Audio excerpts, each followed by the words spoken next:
Welcome back students. আমি Arijit sir, আর এটা আমার channel Arijit Ghosh chemistry online. তোমাদের আজকে মাধ্যমিকের 2021 সালের একদম লাস্ট মিনিট যে সাজেশানটা আমরা সেটা নিয়ে আলোচনা করছি, দেখে নাও ভালো করে। এটা সেট 4। দেখো একদম অবজেক্টিভ পার্টটা ফার্স্ট আমরা শুরু করছি। দেখো সেখানে আমরা দেখছি, দেখো বায়ুমণ্ডলে ওজোন স্তর বেতার তরঙ্গ প্রতিফলিত করে কোনটা? এটা উত্তরটা হয়েছে আয়নোস্ফিয়ার। আচ্ছা, নিচের কোনটি সার্বজনীন গ্যাস ধ্রুবক আর এর একক নয়?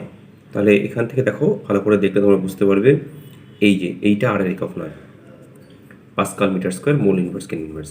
আচ্ছা, এসটিপিতে 1.4 গ্রাম নাইট্রোজেন গ্যাসের আয়তন কত হবে? দেখো এটা উত্তরটা তোমরা বার করে দেখলে দেখতে পারবে, এটা উত্তরটা হবে 1.12 লিটার। ঠিক আছে। আচ্ছা, এরপর দেখো উত্তল লেন্সের বক্রতা কেন্দ্রে কোনো বস্তুকে রাখলে বস্তুর রৈখিক বিবর্ধন কতটা হয়? এটা উত্তরটা হবে অবশ্যই 1, কারণ বক্রতা কেন্দ্রে রাখলে ওটার একই আকার থেকে যায়। আচ্ছা, ক্যামেরায় উৎপন্ন কোনো বস্তুর প্রতিবিম্ব কী ধরনের হয়? দেখো এখানে এটা অবশ্য উত্তরটা হবে সদ, অবশিষ্য এবং আকারে ছোট, অর্থাৎ বিটা। আচ্ছা, এরপর দেখো 1.6, শূন্য মাধ্যমে প্রতিসরাঙ্কের মান কত হয়? এটা আমরা জানি, শূন্য মাধ্যমে প্রতিসরাঙ্কের মানটা একই থাকে। আচ্ছা, 7 নম্বর দেখো যে কোনো পরিবাহীর রোধ ও তড়িৎ প্রবাহের প্রবাহকাল স্থির রেখে তড়িৎ প্রবাহ মাত্রা যদি দ্বিগুণ করি তাহলে পরিবাহিত উৎপন্ন তাপটা কত হবে? তাপটা তাহলে তার 4 গুণ হয়ে যাবে। ঠিক আছে। আচ্ছা, এরপর দেখো তড়িৎ ক্ষমতা পি এবং বিভব প্রভেদ ভি এবং রোধ আর হলে এদের মধ্যে সম্পর্কটা হবে P equal to V square by R, এটা আমরা জানি। আচ্ছা, এরপর দেখো তড়িৎ চুম্বকীয় আবেশের ফলে উৎপন্ন তড়িৎচালক বলের অভিমুখ জানা যায়, সেটা কি থেকে? এটা অবশ্যই লেঞ্জের সূত্র থেকে, তাই তো? আচ্ছা, আধুনিক দীর্ঘ পর্যায় সারণীতে মোট কতগুলি শ্রেণী আছে? এটা হচ্ছে 18টা শ্রেণী আছে। নিম্নলিখিত মৌলগুলির মধ্যে কোনটির বিজারণ ক্ষমতা সর্বাধিক? সবচেয়ে বেশি আয়োডিনের। নিম্নলিখিত যৌগগুলির মধ্যে কোনটি স্বতন্ত্র অণুর অস্তিত্ব নেই? তাহলে অবশ্যই এটা NaCl হবে, তোমরা বুঝতে পারছো, কারণ এটা তোমার Na+Cl হিসেবে থাকে। আচ্ছা, নিচে যৌগিক অণু কোনটি ত্রিবন্ধন আছে? যৌগিক অণু বলা হয়েছে, তাহলে নাইট্রোজেন হবে না, অ্যাসিটিলিন হবে।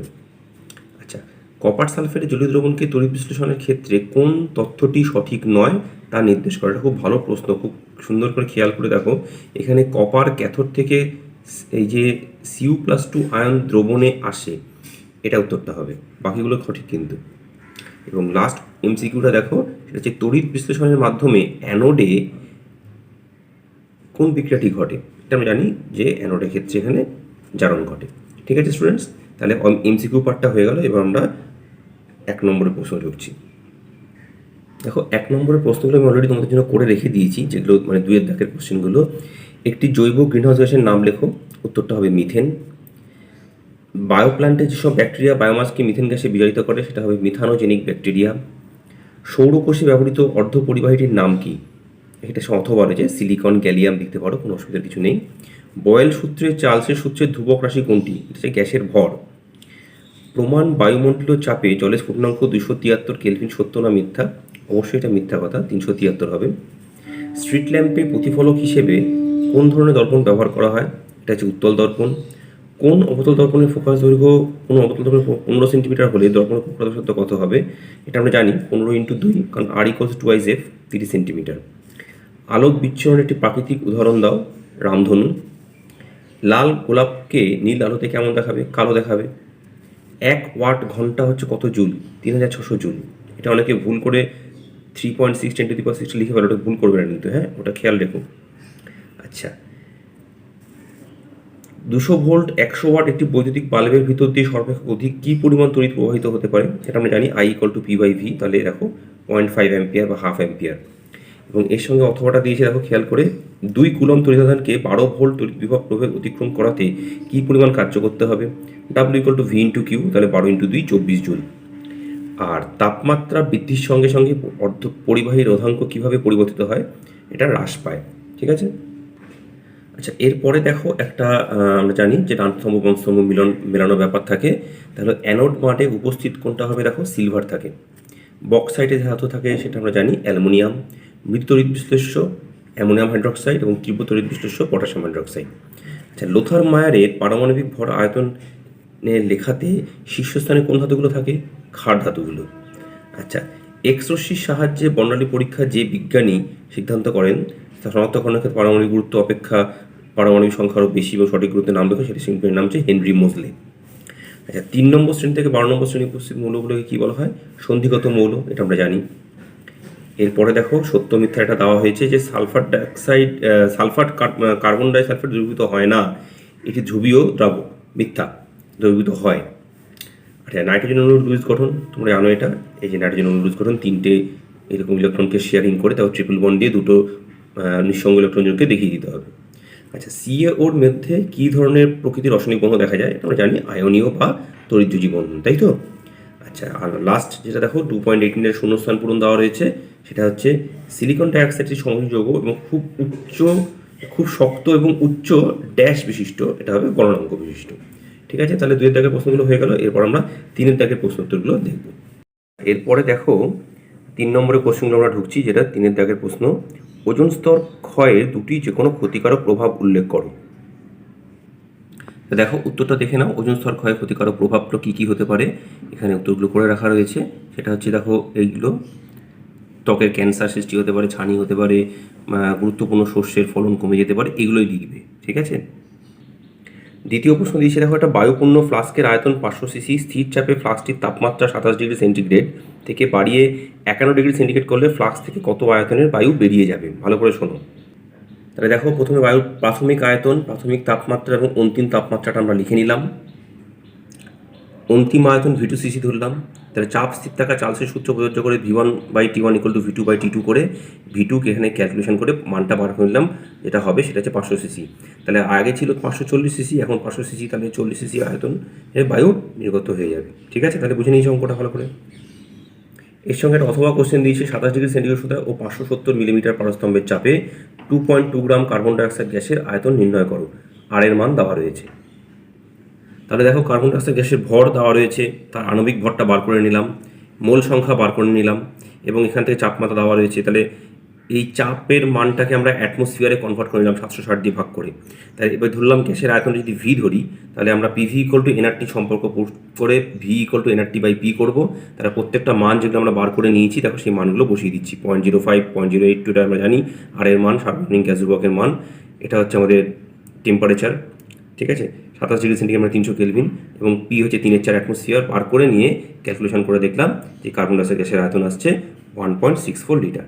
ঠিক আছে, দেখো এর পরের প্রশ্ন দিচ্ছে, বিপদ সংকেত বোঝাতে লাল আলো ব্যবহার করা হয় কেন? এবং তার সঙ্গে একটা অথবা রয়েছে, শূন্যস্থানে আলোর বিচ্ছুরণ হয় না কেন? আমরা এটাও পরপর দেখব। দেখো দৃশ্যমান আলোর ক্ষেত্রে লাল আলোর তরঙ্গদৈর্ঘ্য সর্বাধিক আমরা জানি, এটা হয় চতুর্থ ঘাতের সঙ্গে ব্যস্তানুপাতিক হয়। তার ফলে লাল আলোর বিক্ষেপণ সর্বনিম্ন হয়, এই কথাটা লিখতে হবে, বিক্ষেপণ সর্বনিম্ন হয়।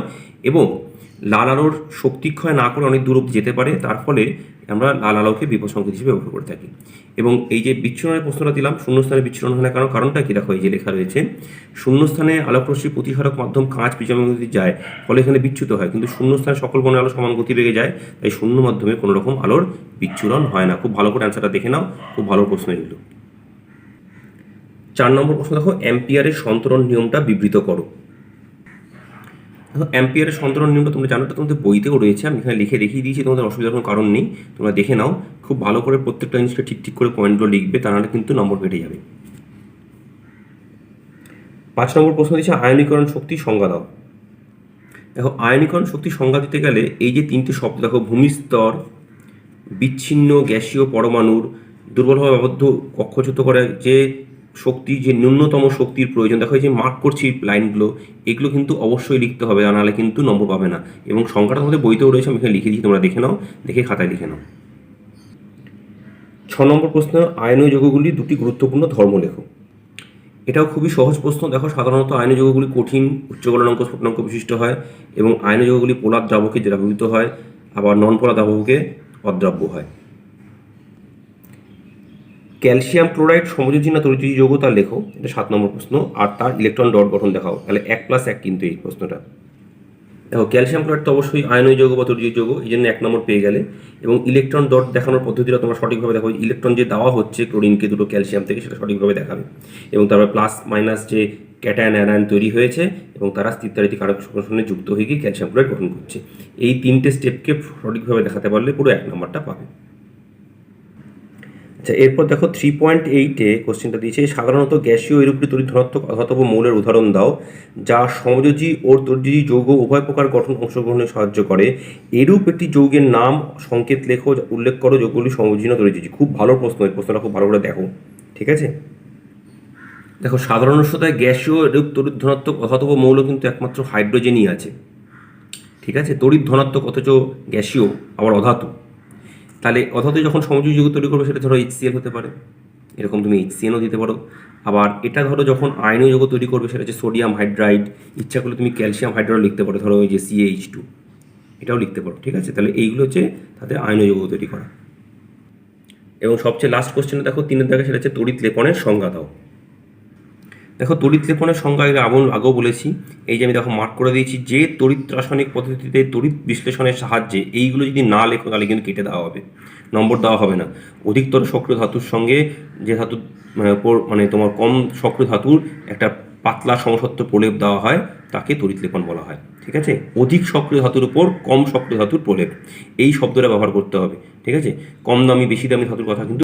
বিভাগ গয়ের আমরা 4-এর দাগের প্রশ্নগুলো ঢুকছি, দেখো ভালো করে। 1 নম্বর প্রশ্ন দেওয়া রয়েছে, বয়েল ও চার্লসের সমন্বিত রূপটি প্রতিষ্ঠা করো।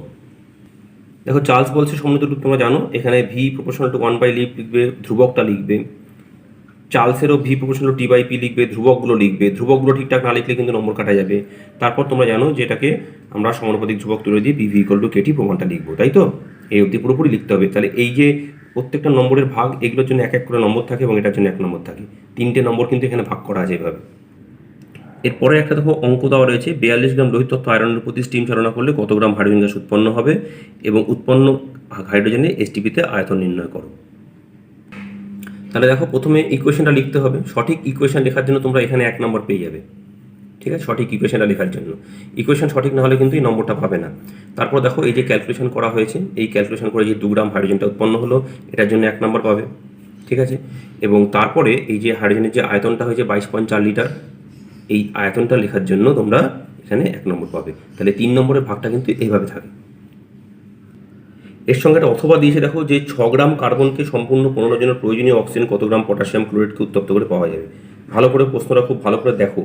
কোশ্চেন যদি 6 গ্রাম কার্বনকে পোড়ানোর জন্য প্রয়োজনীয় অক্সিজেন কত গ্রাম পটাশিয়াম ক্লোরাইডকে উত্তপ্ত করে পাওয়া যাবে। দেখো, এখানে তোমার মানগুলো দেওয়া রয়েছে। দেখো, সমাধানটা করছি। প্রথমে কার্বনের সমীকরণটা লেখা হলো, ঠিক আছে। কার্বন সমীকরণটা লিখে প্রথমে 6 গ্রাম কার্বনকে পোড়াতে কত গ্রাম অক্সিজেন লাগে এটা বার করে নিলাম। তাহলে এইখানে তোমাদের 1 নম্বর পাবে। আচ্ছা, এবারে অক্সিজেন উৎপন্ন করার জন্য যে সমীকরণটা, তার জন্য 1 নম্বর পাবে এটা লেখার জন্য। এবং এই যে বিক্রিয়াটা করে তোমার এখান থেকে 96 গ্রাম অক্সিজেন থেকে নর্মালি পাওয়া যায় পটাশিয়াম ক্লোরাইড কতটা, এবং তাহলে আমাদের এই যে 16 গ্রাম অক্সিজেন পেতে গেলে কতটা পটাশিয়াম ক্লোরাইড লাগবে, এটা ক্যালকুলেশন করে বার করা হলো, এই জন্য 1 নম্বর পাবে। তাহলে এই যে পুরো উত্তরটা অবধি এলো, এখানে প্রত্যেকটা স্টেপ বাই স্টেপ নম্বর কিন্তু এইভাবে ভাগ করা থাকে। খুব ভালো করে দেখে নাও, স্টেপ বাই স্টেপ কিন্তু এগুলো না করলে প্রত্যেকটা অঙ্কের কিন্তু উত্তরটা সঠিকভাবে পেলেও নম্বর পাওয়া যায় না। আচ্ছা, এরপরে যে প্রশ্নটা দেওয়া হয়েছে, দেখো এই যে এটা প্রিজমের চ্যুতির জন্য ডেল্টা = I1 + I2 - F, এটা প্রুফ করতে বলেছে। আমাদের বইতে এটা রয়েছে, আমি জাস্ট দেখিয়ে দিচ্ছি, তোমরা এটা বই থেকেও করতে পারো। দেখো, বিশেষ কিছু বলবো না, ছবিটা এঁকে সঠিকভাবে তোমরা লিখবে। ছবিতে শুধু খেয়াল করবে যেন এই যে অ্যারোটা, আলোর ক্ষেত্রে যেন অ্যারোটা তোমরা স্পষ্ট করে দাও।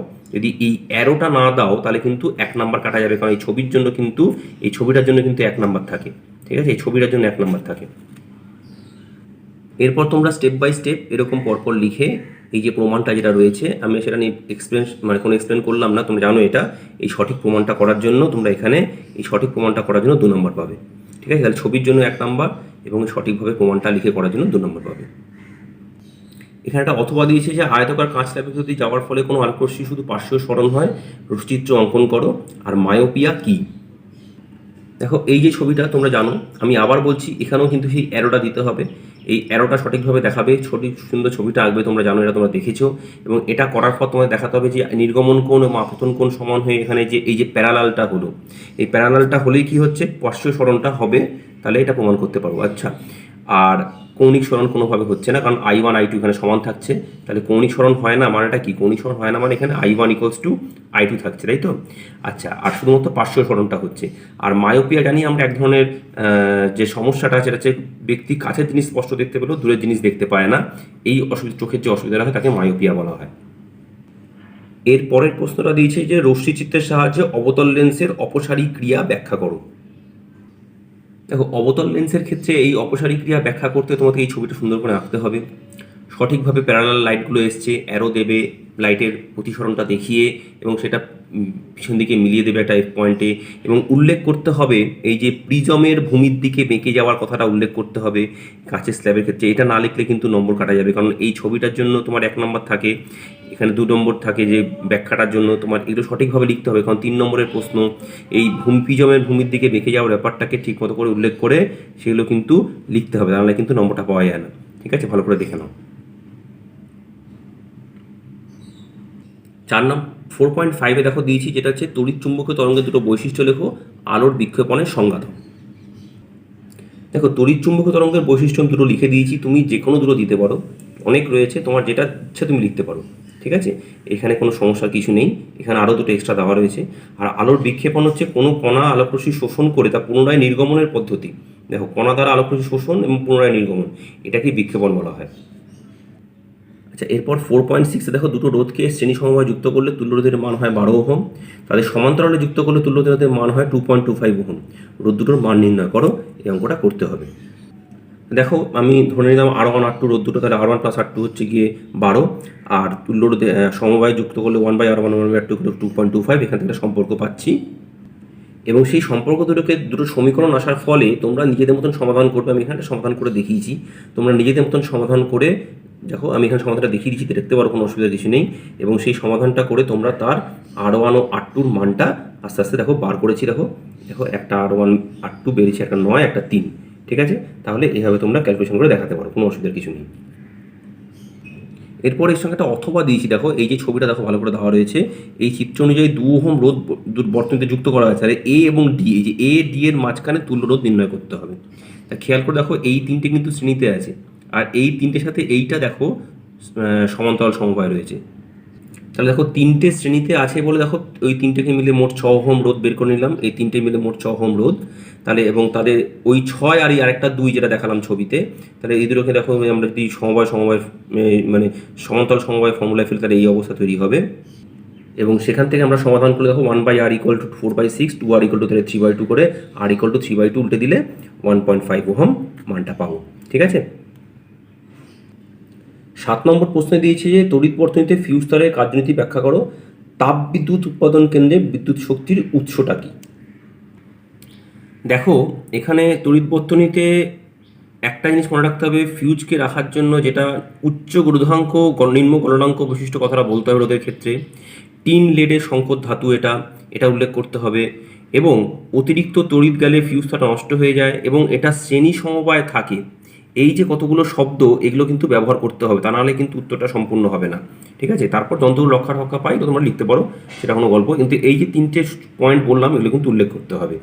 আর তাপবিদ্যুৎ কেন্দ্রে জীবাশ্ম জ্বালানি যেমন কয়লা, কোক, পেট্রোল, ডিজেল ইত্যাদি পুড়িয়ে কিন্তু বিদ্যুৎ শক্তি। এবার 8 নম্বর প্রশ্নটা দেখো, খুব ভালো প্রশ্ন, এবার কিন্তু স্টারও মেরে দিচ্ছি প্রশ্নটা, একটু খুব ভালো করে খেয়াল রেখে দেখো করবে। 6 ওহম রোধ বিশিষ্ট এই ধাতব তারকে এমনভাবে টানা হলো যাতে তার প্রাথমিক দৈর্ঘ্যের দ্বিগুণ হয়। এই যে টানা হলোর ব্যাপারটা কিন্তু এটা খুব ইন্টারেস্টিং বিষয়। তারটার অন্তিম রোধ নির্ণয় করো। দেখো ক্যালকুলেশনটা দেখো। দেখো, তারটার আমি ধরলাম প্রস্থচ্ছেদের দৈর্ঘ্য এল, প্রস্থচ্ছেদ এ ধরে নিলে, তাই দেখো R1 = ρL/A হয়। R1টা 6 দেওয়া আছে, তাহলে ρL/A। এইবার এইখানে দেখো, যেহেতু অন্তিম দৈর্ঘ্য 12 হবে, আয়তনটা অপরিবর্তিত থাকবে বলে তার অন্তিম প্রস্থচ্ছেদটা হবে কিন্তু দেখো এই যে L × L 12, তাহলে A/2। এই জায়গাটা একটু খেয়াল করতে হবে, এটাই অনেকে ভুলটা করে ফেলে। এই জায়গাটা খেয়াল না করলে তাহলে R2 = ρ12 A/2 হবে, অর্থাৎ এটা দ্বিগুণ হলে এটা যে হাফ হবে, এটা অনেকে খেয়াল রাখতে পারে না বলে অঙ্কটা ভুল হয়ে যায়। তাহলে R2 = ρ12 × 2/A, দেখো এই জায়গাটা এলো আমাদের। এরপর তুমি 4 ইন্টু রোয়েল বাই এর মানটা 6 পেয়েছি, 4 ইন্টু 6 24 করে তার অন্তিম রোধের মানটা 24 ওহম বার করে দিলাম। ঠিক আছে, বুঝতে পেরেছো? এই জায়গাটা খেয়াল রাখতে হবে যে দৈর্ঘ্য দ্বিগুণ করলে তার প্রস্থচ্ছেদটা অর্ধেক হয়ে যাবে। এটা কিন্তু ওই যে টানা হলো বলতে আয়তনটা সমান থাকার জন্য এটা খেয়াল রেখো। দেখো এরপর সঙ্গে একটা অথবা দিয়েছি, তড়িৎ বর্তনীর মধ্যে দিয়ে 0.5 অ্যাম্পিয়ার তড়িৎ প্রবাহিত হলে বর্তনীটি 1.08 তড়িৎচালক বল সম্পন্ন কোষের সঙ্গে যুক্ত করলে বহির্বর্তনীর বিভব প্রভেদ হয় 0.7 ভোল্ট। তাহলে কোষটির আভ্যন্তরীণ রোধ কত? তা অথবা এই প্রশ্নটা ভালো প্রশ্ন। তা এখানে দেখো আই দেওয়া রয়েছে, বহির্বর্তনীর ভি দেওয়া আছে, কোষের ই দেওয়া রয়েছে। আমরা R equal to V by I করে দেখো প্রথমত বহির্বর্তনীর রোধটা বার করে নিতে পারি। তোমরা এটাকে একবারও ফর্মুলা ফেলে করতে পারো, কোনো অসুবিধার কিছু নেই। ঠিক আছে, তাহলে দেখো আমরা E equal to I capital R plus small r হচ্ছে আমাদের যে যে নষ্ট রোধটা যেটা হয় সেটা হচ্ছে বহির্বর্তনীর রোধ, যেটা অন্তিম যে তারটার ক্ষেত্রে আভ্যন্তরীণ রোধ যেটাকে আমরা ধরি। তাহলে দেখো R equal to E by I into R, দেখো মানটা বসিয়ে দিয়ে তোমরা এখান থেকে ক্যালকুলেশন করে পদ্ধতিটা বার করতে পারো, বা তোমরা এই পদ্ধতিতেও করতে পারো। দেখো দুটো পদ্ধতি দেখা যাচ্ছে, r equal to E minus V by I, এটাও করতে পারো, কোনো অসুবিধা নেই। যে কোনো একটা পদ্ধতি অ্যাপ্লাই করলেই কিন্তু নম্বর পাওয়া যাবে। এটাও অ্যাপ্লাই করতে পারো, এটা করে এসে, বা এটাও করতে পারো। এই ফর্মুলাটা করাটা সহজ, একবারে হয়ে যায়, ঝামেলা কমে যায়। দেখো 4.9 এর প্রশ্ন দিচ্ছি, আধুনিক পর্যায় সারণী মেন্ডেলিভের সংশোধিত পর্যায় সারণী কোন শ্রেণীতে কঠিন তরল গ্যাস মৌলই অবস্থান করে? আবার এই শ্রেণীতে মৌলগুলির সঙ্গে হাইড্রোজেনের দুটি সাদৃশ্য উল্লেখ করো। তাহলে এখানে 1 নম্বর, এটা 2 নম্বর। আমরা জানি যে এরকম একমাত্র সপ্তম শ্রেণীতে বা 17 নম্বর শ্রেণীতে লিখতে পারো যে মেন্ডেলিভ যেহেতু বলা হয়েছে সংশোধিত পদ্ধতিতে সপ্তম শ্রেণীতে আয়োডিন কঠিন, ব্রোমিন তরল এবং ক্লোরিন গ্যাসীয় এগুলো অবস্থান করে। ফ্লোরিনও গ্যাসীয় তোমরা লিখতে পারো। আর হাইড্রোজেনের সঙ্গে দেখো যে সাদৃশ্য সময় এটা বইতে পেয়ে যাবে, দেওয়া রয়েছে। আমি দুটো লিখে দিয়েছি, দুটো সাদৃশ্য তোমরা লিখতে পারো, কোনো অসুবিধার কিছু কারণ নেই, এই সাদৃশ্য দুটো লিখতে পারো। এরই সঙ্গে অথবাটা দিয়েছে যে আধুনিক পর্যায় সারণীতে কোন শ্রেণীতে ক্ষার ধাতুগুলি অবস্থান করে এবং ক্ষার ধাতুর সঙ্গে হাইড্রোজেনের দুটি সাদৃশ্য লেখো। দেখো এখানে আধুনিক পর্যায় সারণীতে প্রথম শ্রেণীতে ক্ষার ধাতুগুলো অবস্থান করে, প্রথম শ্রেণীতে ক্ষার ধাতুগুলো থাকে এবং তাদের সঙ্গে সম্পর্ক তখন দুটো লিখে দিয়েছি। হ্যাঁ, একটি করে ইলেকট্রন থাকে, H+ আয়ন তৈরি করে, যেমন K+ Na+ তৈরি করে, তোমরা এরকম লিখতে পারো, কোনো অসুবিধার কিছু কারণ নেই। 4.10 দেখো কোনটি তৈর্যজি কোনটি সমযোজী যৌগ তা লেখো। বেনজিন, ম্যাগনেসিয়াম অক্সাইড, এবং তার সঙ্গে লিখছে সোডিয়াম ক্লোরাইডের ক্ষেত্রে আণবিক ওজন কথাটা জায়গায় সাংকেতিক ওজন ব্যবহার কথাটা ঠিক কেন? সাংকেতিক ওজন, দেখো এটা আমরা জানি যে বেনজিন সমযোজী এবং ম্যাগনেসিয়াম অক্সাইড তৈর্যজি বা আণবিক যৌগ। আর সাংকেতিক ওজন কথার অর্থ ব্যবহার করা, দেখো এটা আমি সুন্দর মতো অ্যান্সারটা লিখে দেখিয়ে দিচ্ছি, দেখে নাও। এখানে একক অণুর কোনো অস্তিত্ব থাকে না, সোডিয়াম ক্লোরাইড Na+Cl- হিসেবে থাকে, তাই তাদের সোডিয়ামের 23 এবং ক্লোরিনের 35.5 অর্থাৎ 58.5 যে ওজনটা দাঁড়ায় সেটাকে আমাদের সাংকেতিক ওজন হিসেবে আমরা ব্যবহার করে থাকি, তাই তো? এটা ক্রিস্টাল ল্যাটিস তৈরি করে থাকে। অ্যাকচুয়ালি একটা ল্যাটিসের মধ্যে অনেকগুলো সোডিয়াম, অনেকগুলো ক্লোরিন অণু একসঙ্গে থাকে, NaCl একা থাকে না। 4.11 দেখো তড়িৎদ্বারের সংজ্ঞা দাও, একটি ধাতব পদার্থের উদাহরণ দাও যাতে তড়িৎদ্বার রূপে ব্যবহার করা হয়। দেখো তড়িৎদ্বারের সংজ্ঞা হিসেবে লিখে দিয়েছি এখানে, দেখো খেয়াল করো, এই যে সংজ্ঞাটা তোমরা ভালো করে লিখবে যে ধাতব পাত তড়িৎ সক্ষম অধাতব বা তড়িৎ বিশ্লেষণ সময় নিয়োজিত থাকে এমন ব্যাটারি থেকে ধাতব অধাতব দুটি লিখতে পারো আমরা, কারণ অধাতব কিছু পদার্থ তড়িৎদ্বার হিসেবে ব্যবহার করা হয়, এই যে নিয়োজিত অবস্থা থাকে এবং তড়িৎ পরিবহনে সক্ষম, তাদেরকে তড়িৎদ্বার বলা হয়। এবং যেটা এখন কোশ্চেনে দেওয়া রয়েছে লাস্ট পার্টটা, সেটা হচ্ছে কি অধাতব পদার্থ তড়িৎদ্বারে ব্যবহৃত, সেটা হচ্ছে গ্রাফাইট লিখতে পারো, আবার গ্যাস কার্বনও লিখতে পারো, কোনো অসুবিধার কোনো কারণ নেই, এই দুটো যে কোনো একটা লিখতে পারো। এবার দেখো সবচেয়ে শেষ প্রশ্ন আমরা আজকে চলে এসেছি আমাদের লিজার সাজেশনের, কিসের ভিত্তিতে তড়িৎ বিশ্লেষকগুলিকে তীব্র ও মৃদু তড়িৎ বিশ্লেষক হিসেবে শ্রেণীবিভাগ করা হয়েছে এবং গলিত LFT আয়নীকরণ সমীত সমীকরণটি লেখো। তাহলে দেখো তড়িৎ বিশ্লেষ্য পদার্থগুলো জমিত হয়ে আয়নিত হয়ে অসীম লঘুতায় আয়নীকরণের মাত্রা সর্বাধিক দেয়। তাহলে আমরা জানি তীব্র তড়িৎ বিশ্লেষ্য যারা তারা সম্পূর্ণরূপে আয়নীকরণ হয়ে থাকবে এবং মৃদু যারা তারা সম্পূর্ণরূপে আয়নিত হতে পারবে না, অর্থাৎ আয়নীকরণের মাত্রা যত বেশি হবে তত তাদের তীব্রতা বেশি হবে। এটাই হচ্ছে প্রধানত উত্তরটা হবে। আর LF3 আয়নীকরণ সমীকরণটা দেখো দেওয়া রয়েছে, দেখতে পাচ্ছ L+3 এবং 3F- ভেঙে যায়। ঠিক আছে স্টুডেন্টস, তাহলে আশা করি এই যে আমাদের শেষ সাজেশনটা মাধ্যমিক পরীক্ষার আগে তোমাদের দিয়ে দিলাম। এই প্রশ্নোত্তরগুলো ভালো করে তৈরি করে রেখো, কোনো অসুবিধা হলে আমাকে কমেন্ট বক্সে লিখে জানিও, এবং আগামী দিনে এই ভিডিওগুলো তোমরা দেখতে থাকো, চ্যানেলটা সাবস্ক্রাইব করে নিও, তাহলে তোমাদের কাছ থেকে আমার কাছ থেকে অনেক রকম তোমরা সুযোগ পেতে থাকবে। ভালো থেকো সবাই।